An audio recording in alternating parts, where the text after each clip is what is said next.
Assalomu alaykum. Parlament fraksiyalaridan gapiramiz. Yakuniga yetayotgan haftada Qonunchilik palatasi deputatlari 10 ga yaqin masalalarni muhokama qilishdi, ya'ni fraksiyalar yig'ilishdi va undan ikkita qonunchilikka taklif, shuningdek, parlament so'rovi bilan bog'liq masalalar ham o'rin olgan.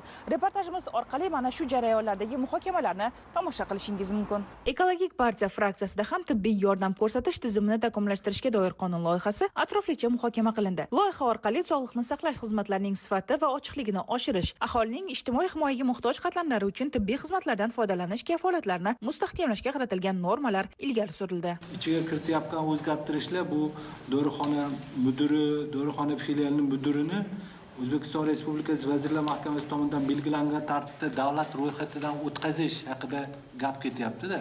Bu dorixona haqida gap ketish kerak. Agar ikkinchi o'qishda shu yerda qolish kerak deyiladigan bo'lsa, balki uni boshqacharoq formulovka qilish kerak. Dorixonani, demak, oliy ma'lumotga ega bo'lgan Vazirlar Mahkamasi tomonidan ro'yxatdan o'tgan mutaxassis boshqaradi desani, dorixonani boshqarish haqida gap ketadi, shu moddaga taalluqli bo'ladi. Tushuntirish xatida mana shu loyihani tayyorlash uchun asos yoritib berilyapti va shunday jumlalar ketyapti. Birlamchi tibbiy sanitariya yordam muassasalarida O'zbekiston Respublikasi davlat budjeti mablag'lari hisobidan pulli asosda tibbiy yordam ko'rsatish qonuniy asoslarini yaratish deb ketyapsizlar. Bu mana shuni asoslantirib bersiz. Qanday mana shu davlat budjet mablag'lari hisobidan pulli asosda tibbiy yordam ko'rsatish nima degani bu? Biz qonunda ko'ryapmiz, bunday tartib ketmayapti qonunda. Lekin tushuntirish xatida sizlar shunday beryapsizlar. Agar qonun loyihasi bunga mutanosib to'g'ri kelmaydigan bo'lsa, biz tushuntirish xatini qayta ko'rib chiqishimiz kerak bo'ladi. Biz bu tushuntirish xati bo'yicha qo'mita yig'ilishida deputatlar bilan muhokama qilganimizda bu savolni bergan edik. Albatta, bizda hozir tashabbuskorlar bildirishadi, buni texnik xatolik sifatida tushib qolgani haqida bildirishgan edi.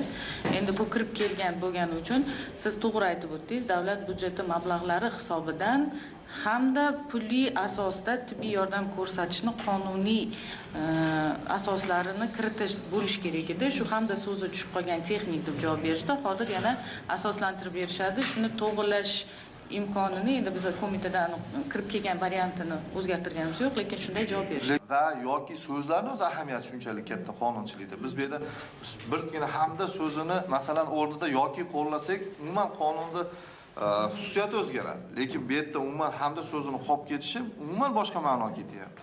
Yo'llanmadan tashqari kelganlar uchun, demak, qo'shimcha xizmat hisoblanadi va bularni pulli bo'lishi belgilanmoqda. Bu yerda savol paydo bo'ladi. Kafolatlangan hajmi ortiqcha tibbiy xizmat deganda nimani tushunish kerak? Boshqa xizmat deganda nimani tushunish kerak? Aholiga ko'rsatiladigan xizmatlarni chegarasida o'sha profilaktik ko'riklar, screening tekshiruvlari va diagnostik usullarini barchasi sanab o'tilgan va laborator tekshiruvlar ham ko'rsatilgan. Laborator tekshiruvlarda 18 xil laboratoriya o'sha tahlillari kafolatlangan paket doirasiga kirilishi va tashxis qo'yish uchun zarur bo'lgan tekshiruvlar ham barchasi ko'rsatib o'tilgan. Shu Vazirlar Mahkamasining qarori bilan har qanday siyosiy partiya zamon bilan hamnafas bo'lib, uning o'tkir talablariga javob bergan taqdirdagina siyosiy kuch sifatida yashay oladi. Shunday ekan, parlamentdagi fraksiyalarimizdan doimo xalqimizning dardiga va tashvishiga malham bo'la oladigan xalqchil g'oyalarni, takliflarni kutib qolamiz.